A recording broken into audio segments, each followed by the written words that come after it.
खिपरो में अवां खे ख़बर ॾींदा हलूं त खिपरो में गुज़िरियल राति 1.5 कलाक जी बरसातनि तबाही मचाए छॾी है।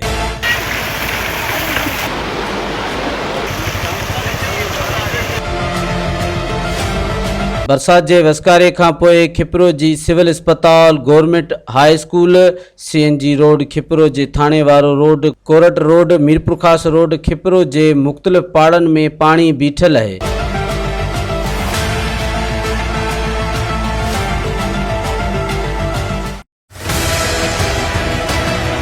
जंहिं सबब इलाइक़े वासी सख्त परेशानियुनि खे मुंहुं ॾेई रहिया आहिनि। खिपरो जे थाणे रोड ते क़ाइम क्वार्टरनि में पाणी बीठल है। बरसाती पानी घरनि में दाख़िल थी वियो है।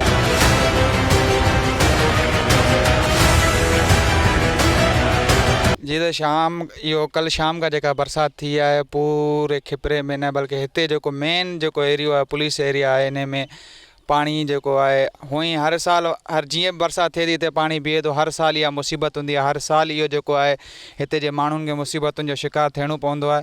ऐं टाउन जो जेको अमलो है वो बिल्कुलु नाक़िस है, नाक़िस अमल करे रहियो है। न ही का अहिड़ी का हिते पुली लगी है, न ही अहिड़ी का हिते मशीन लगी है जेका पानी हितां खां क्रॉस कराए जेको हिते जेको माण्हू रहनि पिया उहो असां सिर्फ़ु इहो ई चवंदासीं आला इदारनि खे या हिते जेके बि खटियल जेके उम्मीदवार आहिनि उन्हनि खे इहो ई चवंदासीं महिरबानी करे खुदारा हिन जेको खिपरो शहर जी मालिकी कयो ऐं हिते जी जेका हालति तव्हां पाण अची ॾिसो त घरनि में केतिरो, ॿाहिरि जी ॻाल्हि नथा कयूं, घरनि में जेको आहे गोॾे जेतिरो पाणी बीठल आहे।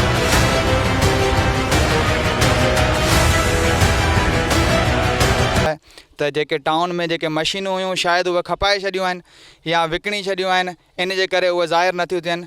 बराए महिरबानी उहे मशीनूं आणे करे हितां खां पाणी खे ख़तमु कयो वञे ताकी जेका हिन जी ज़िंदगी उहा आसानी सां गुज़ारे सघनि। इंतिज़ामिया असां सां को बि ताउन न कयो आहे।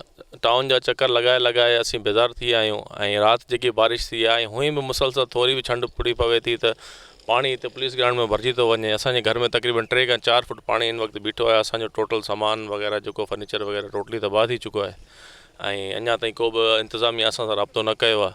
न ही को मशीन आई आहे पाणी कढण वारी ऐं न ही को अमलो असां वटि। तमामु शहर जी हालत ॾिसूं था जो पाणी पाणी लॻो पियो आहे। मुल्क लाइ छा आहे, पाणी निकिरे कोन थो किथां, को इंतिज़ामु सवलो कोन्हे। तंहिंखां पोइ ॿाराड़ी आहे, उहा बि ॿाराड़ी जेका आहे हींअर तकलीफ़ ॿुधी पई आहे। किथे बि कोन्हे, माण्हू मच्छर माल जेको आहे सो परेशान आहे, इंसान परेशान आहे, माल परेशान आहे, चारो कोन्हे। तंहिंखां पोइ मच्छरदानी कोन्हे, गवर्नमेंट जे तरफ़ां को सपोर्ट कोन पई थिए ॿाहिरि जे माण्हुनि खे। कुझु न कुझु मच्छरदानियूं या ॿाहिरियूं ई ॾींहं त कुझु माण्हू माल जो बचा थी सघे, उन जे करे हालात थोरो तमामु ख़राबु आहे हींअर। जॾहिं त खिपरो जी इंतिज़ामिया CM Sindh Syed Murad Ali Shah ji rain emergency वारे हुक्मनि खे हवा में उॾाए छॾियो आहे।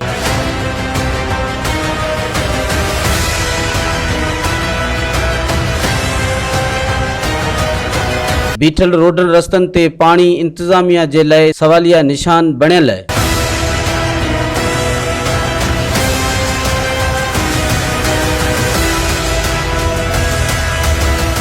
मज़ीद ख़बरनि ऐं तफ़सीलात लाइ विज़िट कयो असांजी वेबसाइट www.awamiNewsHD.com ऐं ॾिसंदा रहो अवामी न्यूज़ HD।